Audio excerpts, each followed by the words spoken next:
Okay, so I got a few minutes here. I thought I'd run in and try to find. I'm going to show you what it is. I'm trying to find this thing. What is this? You know, I'm assuming it's a metal can because it's a square piece here. A light bulb, and I'm gonna guess this is some kind of variable resistor that's light sensitive.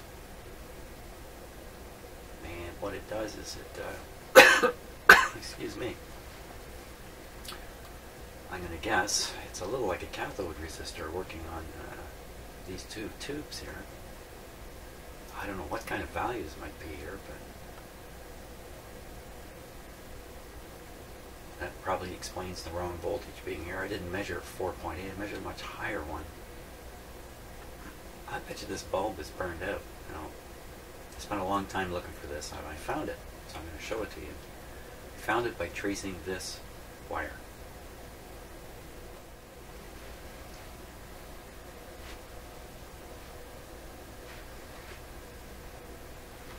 Okay, so the area we're going to take a look at is right up in here.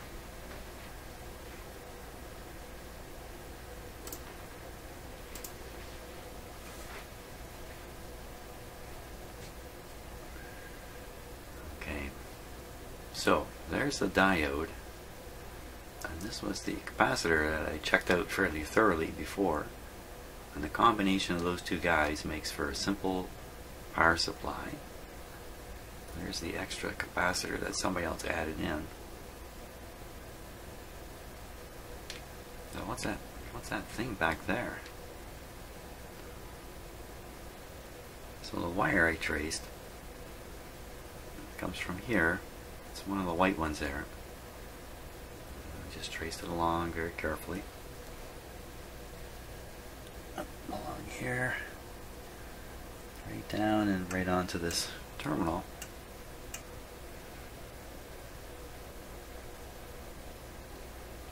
So what is that black thing?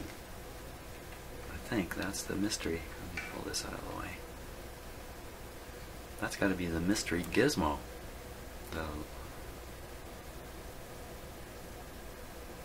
PL446E. Sylvania.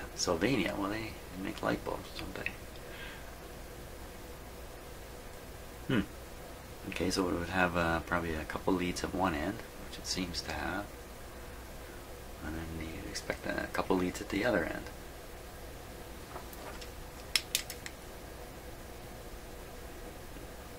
Yeah, I think I see them there.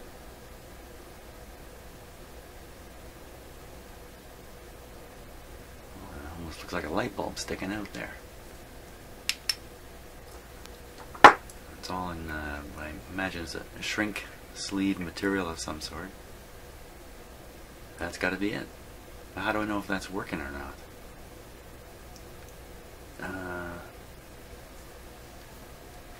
One side should have the resistance of a light bulb. What kind of light bulb? It doesn't really specify.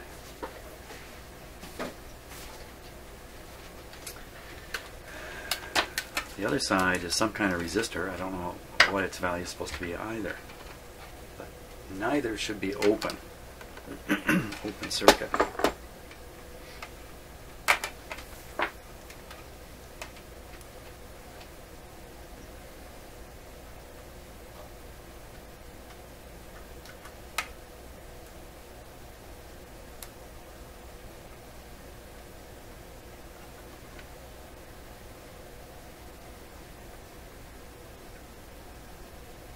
Okay, what happened to it? Just seemed to charge up the capacitor. Let me put it back on there. Oh, it shows open. Okay, the other side here.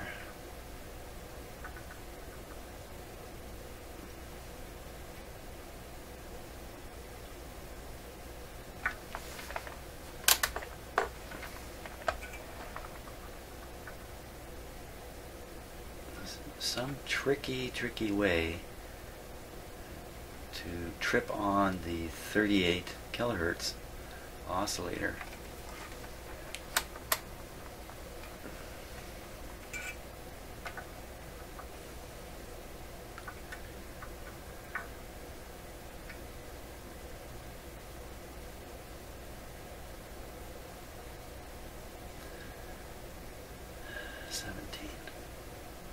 check my meter here.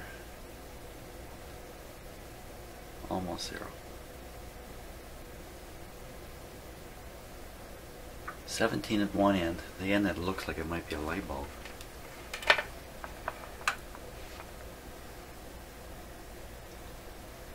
Open circuit at the other end. Really? Be a little more careful. So I'm trying to put my probes right on the actual component leads, not on the solder. I picked the wrong. I'm more certain if I put it right on the actual leads and nothing. 20 megohms.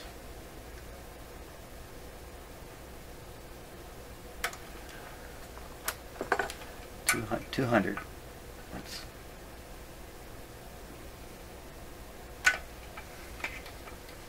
so just reverse them the other way.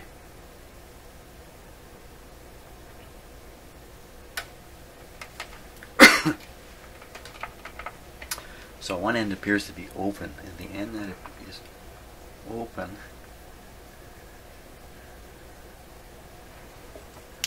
what's it connecting to? Wires, phooey. If I can quickly follow one of them. There's a yellow one.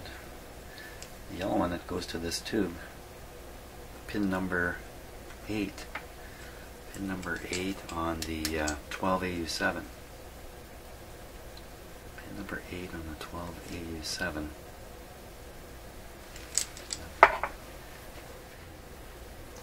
Number 8.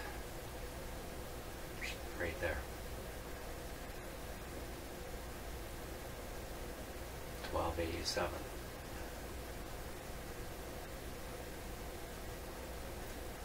So I'm reading this open circuit.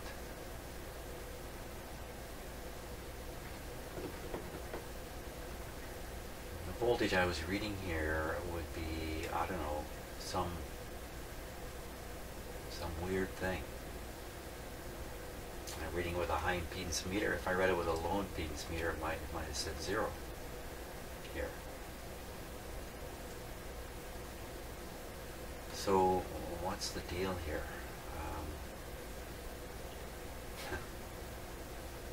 I assume the bulb is okay. I am assuming that, aren't I? The bulb, the other side I read, what did I read? 17 ohms resistance. 17 ohms resistance.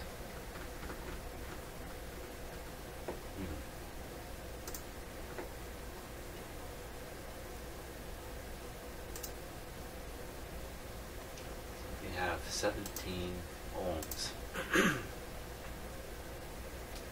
And you put 250 milliamps through it.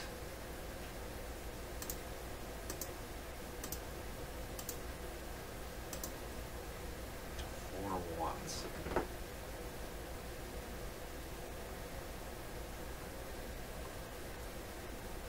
Well, it certainly all makes sense to me. 17 ohms is this light bulb. Another way to check that.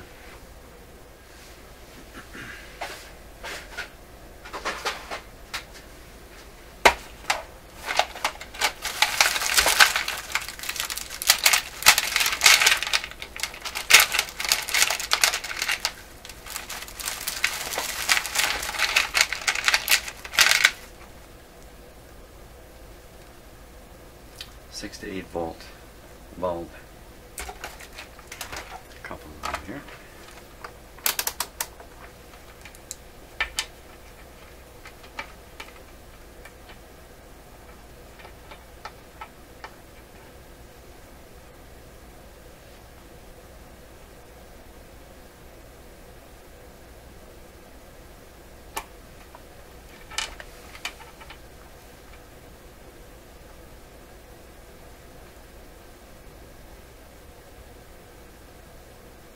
Ohms. Now that certainly is convincing that 17 can easily be a light bulb. So the light bulb is good, and the other thing, this, I gotta read up on this. I gotta read up on this thing. That's what I'm going to do. Try to find something to read anyway. Maybe I'll just search on the part number and see what I can find. Oh, and I'll tell you, what is the part number? PL446E, Sylvania. It's got another number on the side here, 852. But, there we go. Let's go see what happens. Let's go see. Well, thanks for joining me in my shop again. Hey, I'm not so sure just what my last video looked like. I haven't even prepared it for posting on YouTube yet. And I worked in here on and off all day yesterday, kept running in, doing little things. So until I get that video posted, I can't be absolutely sure what it is you may have watched before watching this video. So, but I will tell you, I'm going to take a look at the schematic and I'll explain what my focus is on the assumption that my last video has explained enough that you'll understand what I'm up to here. Okay, so let's take a look at the schematic here just briefly. And again, I'm assuming the last video explained a lot of stuff, but it may not have. So this is the focal point, this guy right here. And what I've determined is this light bulb in here is okay, but this thing is not okay. This is a thing, I'm not sure what it is, some light sensitive component that varies in resistance. You can see the resistance variable sign in there with the amount of light that shines on it. This resistor grounded at one end and the other end is tied to the 38 kilohertz oscillator circuit down here. It forms the cathode resistor for both sides of the 12AU7 tube. 12AU7 is a double triode tube. So what's happening here is the 19 kilohertz is coming down from this circuit where it's been sorted out, let's put it that way, presented to the grid here, and then from there it gets kind of mixed up in this coil and everything else in here. I studied this for quite a long time and I noticed that the grid of this part of the tube is actually connected to the coil here. So my guess, probably an okay guess, is that this coil is tuned, or should be tuned, for 38 kilohertz. When a 19 kilohertz, which is half of 38, arrives here, it kind of tickles this, or synchronizes it, or the two of them start to oscillate. I didn't really say it. This is the 38 oscillators in this part of the circuit here. Let's just say the 19 kilohertz is used to force the 38 to be exactly the right frequency and exactly the right phase, which is very important. There's a bit of an adjustment here to adjust the phasing relationship of the 19 kilohertz coming down through here in order to set everything up correctly, so that ultimately this circuit down here, which is the circuit that derives the stereo signals from the single signal that's arrived here, so the 38 is working just perfectly right. So a couple things I noticed. The switch here, this switch, which switches the set off, there is another power switch attached to this. They didn't show it here. There's a ganged-on power switch. And then there's this, really a two-position switch is really what it is. When the set is on, it's got to be in this position or this position, one of these two. In this position, this resistor is applied across this light. So and that's the mono position. So the mono position puts this 150 ohm resistor across the light. My only guess as to why you want to do this in mono is to snuff out this light. Now, if you are listening to a mono radio station, this light won't come on. There's no 19 kilohertz triggering it through all the circuitry here. But if you are listening to a stereo channel and you want to hear it in mono for some reason, you can throw the switch to mono. The 19 kilohertz is still present. Everything is still turning this light on, except now you have this resistor across it. 150 ohms seems high to me because I think I measured the resistance of a light like this to be around 10 to 20 ohms. So I don't know how sticking 150 ohms across here is going to really knock it out, but that's how it's arranged. Now if you flip the switch further, you switch it into stereo mode, the resistor comes out of the circuit, and instead this light is now paralleled across this light. So the circuitry here, this transistor, is switching two lights now instead of one. Other than that, the two lights work exactly the same. Tune in a stereo station, 19 kilohertz triggers all this stuff. This transistor is switched on, which pulls this part of the circuit to ground, or very close to ground. And that allows the current to flow from the supply here, 6.3 volt supply, horribly rectified, great big fat capacitor, smooth that out a bit. That pours through this light when this is turned on, and through this one too. So that's how all this works. I guess the developers or the designers got to the point where they'd arranged or created this circuitry and had this light turning on and off nicely when the radio tunes in a stereo signal and the 19 kilohertz shows up. Then somebody said, "What? We want to turn the 38 kilohertz oscillator on and off also, but no, we want this running when there's no stereo." So they use this technique, using the light to vary this resistor to disrupt the circuit down here so the oscillator would stop oscillating. Problem is, this oscillator never stops oscillating in this radio. From the testing I've done so far, this guy is always humming along at around 38 kilohertz. Now, if you're tuned between stations, there's just hiss coming into the radio. There's no 19 kilohertz here. There's no 19 kilohertz here. There's nothing. There's nothing forcing the 38 kilohertz to be exactly 38 or to be in any particular phase. So this thing starts running free down here. Even when you flip the switch to mono, this continues running. So that brought this component into suspicion, and that's really the discussion of, that's really the focus of today's efforts in my shop. What to do about this? And I took a resistance reading across these two terminals, and I got open circuit, as if this resistor burned right out. Open circuit. That would open completely this line.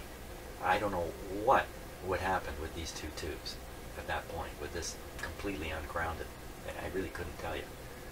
So I think what we need to do here is, oh, look at this is a temperature, I think this is a temperature compensated capacitor here, I think. 0.1 NPD or something. NPO? Negative, I don't know what that is. But anyway, I suspect that's a temperature compensated capacitor there. Compensating capacitor. So, so we think about this in the extremes for a minute. Okay, so let's suppose the light comes on, this thing becomes a dead short, a short circuit. Then you would ground this point completely. You certainly wouldn't see 4.8 volts at it at that point. This would be grounded. Well, what would happen in here then? I don't really know, to be honest with you. I don't know. Maybe it would all work. This grounded down hard. You wouldn't need this capacitor though. So another possibility is the light comes on, this resistor goes open like it is now, like it appears to be now. With this open, without a cathode connection, I really don't know what's going to happen in these two tubes. I don't know how they're going to operate. I'm not sure they would operate at all in terms of current flow through the tubes. I can't see how it would work at all. Which is kind of where it is now. I think this is open circuit, yet I do see the 38 down here. So I can't buy another one of these. To get this very unusual piece of equipment, you'd have to buy another radio similar to the one I have with this part in it, or some other piece of equipment with this part in it. I don't think there's anything currently. I don't know of anything, and I don't even know how to look for anything that could just be popped in to replace this. So my plan is this. I'm thinking about this. Why not let this run constantly? What's the harm in it? So let's say you tune the station to noise. You're tuning between stations. So now there's a noise signal coming into this switching network here, which is really what this is. By the way, the way this works, as I understand it, this part here, if you look over here, you'll see here's the two channels now. Here's the left and here's the right. The two channels are here, but the audio back here is only one channel. You have to trace it way back here somewhere. So it's one channel coming, and you can think of it this way. There's a couple ways to think of this stuff, but the easiest way is to think of it that the radio picks up a single signal that contains the left and right channels switched back and forth very, very rapidly. So it's a left channel, right channel, left channel, right channel, coming out of the receiver, heading into this circuit. And what this circuit does is it directs the left channel parts of the signal to the left channel and the right channel parts to the right channel. It actually switches them back and forth. And the way it does it was with these diodes here. So there's a 38 kilocycle alternating voltage applied out here across these diodes, as you can see. So at one point these diodes conduct, and another point in the cycle these diodes conduct. And the audio signal, the left, right, left, right, left, right, that's coming in here, will just follow along. At one point it'll be going through here, and the next moment it's going through here. And output is taken off of this area here. You can see here's one line here. You follow it right to the grid of the right channel, and you can do the same with the other one. Here's the other one, right to the grid of the left channel. So as the 38 kilohertz goes up and down here, this is popping back and forth. That's a pretty good sound effect there, right? 38,000 times a second. And that puts left, right, left, right, left, right, left, right, left, right into the outputs. Now there's another whole different way to regard this circuit, which I won't go into because it's harder to understand and believe. It's easier to believe what I just said and how it works. Either way is apparently certainly mathematically valid. In fact, when I was taught this stuff, I was taught about this a little bit. In college, I was floored to think you could look at a circuit like this, two completely different approaches mathematically, and both of them work perfectly. So I'll have to say a little more. The other way of looking at this is that the left and right channels are arriving. One of them is on top of a 38 kilocycle carrier, and this decarrierizes that channel somehow and throws it towards one side. That's the best description I can give. That's why I like the left, right, left, right, left, right way of viewing things here. So that's what's going on. So it's very important that this thing, this 38 kilocycle oscillator, be perfectly in phase with the switching of the FM signal that was done back at the radio station when the signal was put together and sent out. That's why it's sent out with a 19 kilohertz pilot. The 19 kilohertz helps to strap this oscillator, the 38, into the right frequency and phase. There we go. There's an explanation of what's going on down here. So getting back to this guy. How can I, since I can't find any information about the actual component values here, what can I do? So thinking about this a little bit, I can read about this tube and find out what the appropriate current is through here. And then you can see it says 4.8, and that's on 4.8 volts should sit there under these conditions.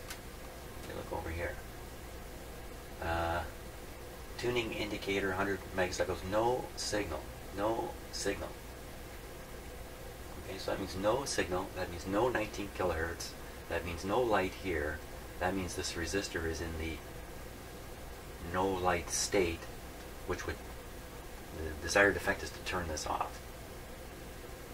So this, if you read 4.8 volts here, this is off. Now what I actually read here is 13 something volts. And this guy oscillates all the time. This is what got me going on this. No matter what I did with this switch or anything, this guy is always oscillating.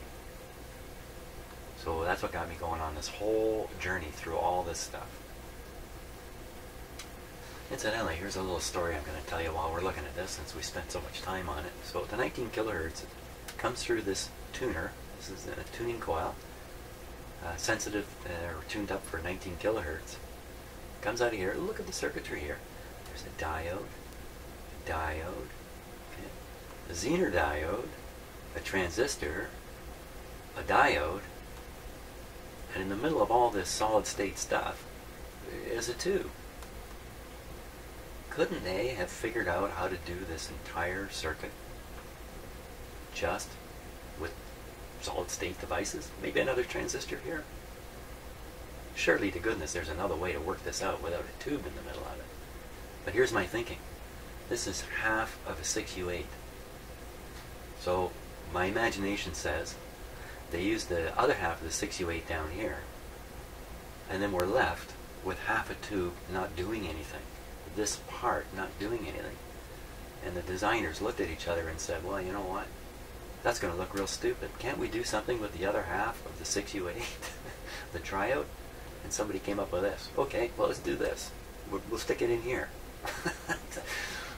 That's my thinking anyway. I'm sure there was more to it than that, but that's what my imagination says happened. The last thing I want to do is put a radio out on the market. Other designers are going to look at it. They know that. They're going to look at it and they're going to go, what do you use a 6U8 here for? You only used half the tube. What a waste. Well, no, we use the other half up here, see? In this tricky circuit, which you'll never understand why we did this. I wonder if there was a battle between the designers. Of course there was, to some degree. So, back to this. I've got to sort this out. Or do I? Maybe if I leave it alone, this thing always going, what's the harm in that? A noise signal coming through here will get switched back and forth. So what? It will just sound like noise out of both speakers. You won't be able to know it. And what happens if you tune in a mono FM station? Well, first of all, how many people listen to mono FM?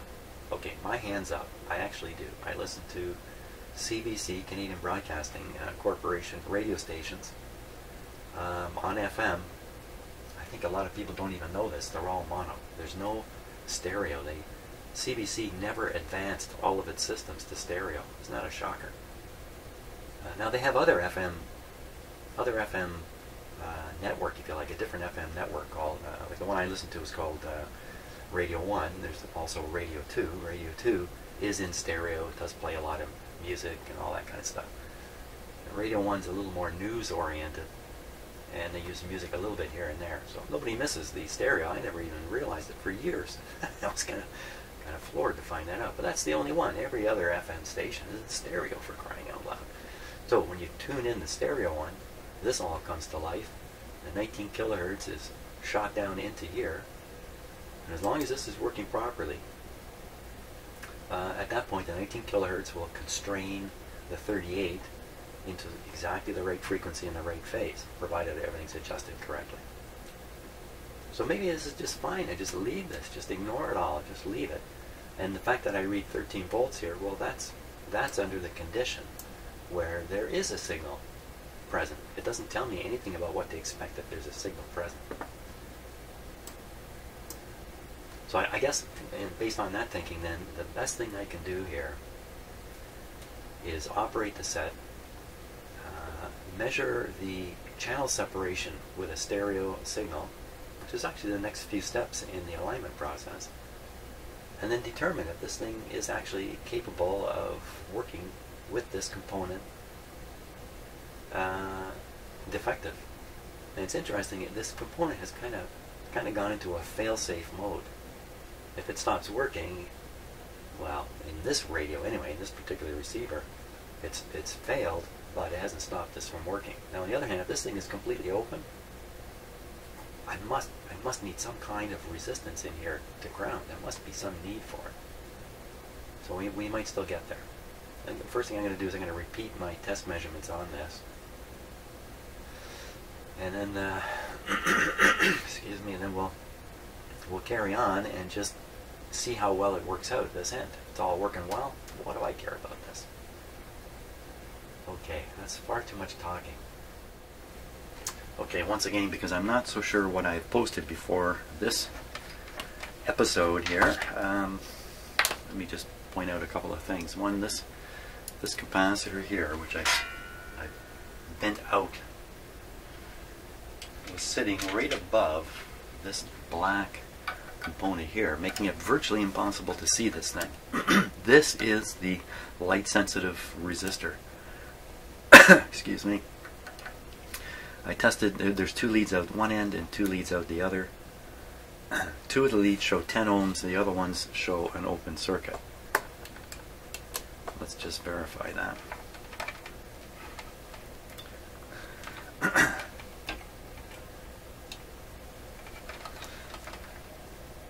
So this is one end.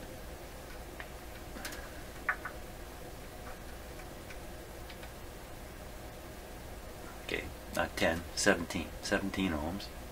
That I think is a light bulb. And the other end, I want to make sure I'm testing right on the leads themselves. Okay, but 20 megohms. And I think you see a resistor charging effect here, capacitor charging effect. No, you don't. 200 megohms. There's the charging effect, and it shows open. So essentially, the cathodes of the 12AU7 are not grounded under any condition in here. So it's really a question of putting an appropriate size resistor across 2 leads. What's this guy doing here? This is connected to different areas, sure looks that way. Yeah, it's not connected. So for a moment I thought, hey, this is somebody's resistor already in here. The guy who put this in. But no, I don't read 2 ohms. I read open circuit. Okay, that's clear. So the next thing to do, I think, is to verify the 38 kilohertz is always on. Then continue back with the alignment process, which I was having trouble with, right? I couldn't seem to do much with the 19 kilohertz. I don't know if that would all be related to this situation. I think the 19 kilohertz circuitry is too far away from this stuff to be influenced by trouble with that. Anyway, I think we're on our way through the whole thing again. That's what I think is going to end up happening. Okay, let me get everything going here and warmed up. Wow, okay, it's a really good thing I double check all this stuff. So the scope is connected to the, let me double check.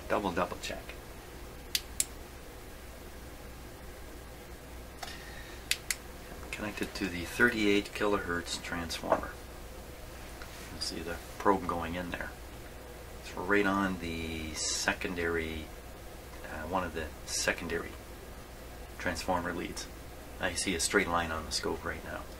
The receiver's on. You can't hear it right now. I kind of blew away.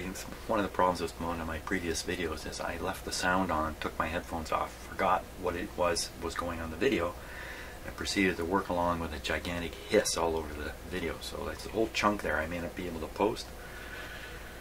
So, you know, hey, stuff happens. Now, watch what happens on the scope when I switch this from mono to stereo. So, what was I talking about all this time?